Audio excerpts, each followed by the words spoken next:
play a character that long for that many seasons, do you, like, now as we sit here, do you miss Omar? Like, do you miss being him? Like, did you take any of his characteristics with you? Like, I definitely miss Omar.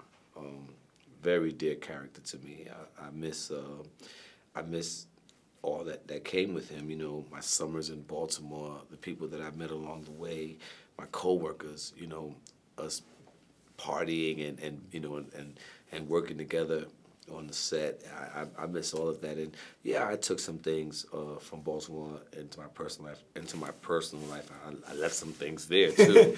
Yeah. I did a lot of growing up on the set of The Wire. A lot of growing up, personally and professionally, and you know, I have Omar to thank for that.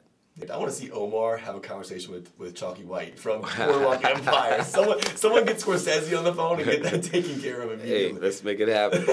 That'd be so amazing to watch. What would they talk about? What would they say to each other? You know, they would talk about, if I would guess, they would talk about, you know, the times, you know, what life was like in Omar's time versus what life was like in Chalky's time, and what has changed, what remains the same, how the black man is viewed in America. What are the obstacles they deal as black men?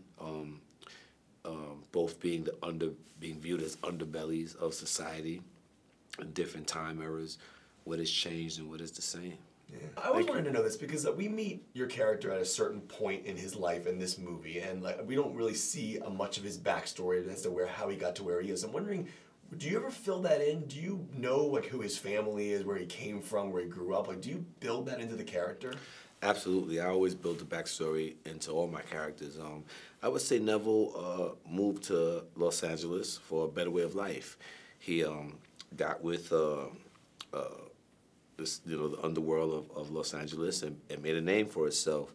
And when we meet him, he's at a point in his life where, much like Mark's character, he's gotten bored with his life. You know, one would look at the outside and be like, man, you've got it made. But he, you know, as humans, we always want more. It's always, you know, it's about evolution, about moving on. What's the next thing? And I think for Neville, he was definitely, you know, wanting more. And for him, it was, you know, getting out of the business and, you know, start getting an avocado farm or a winery, you know.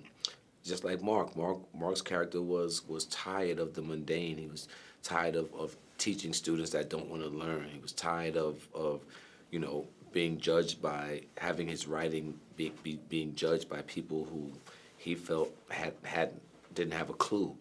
And, you know, they were all looking for escapes in a sense. Right.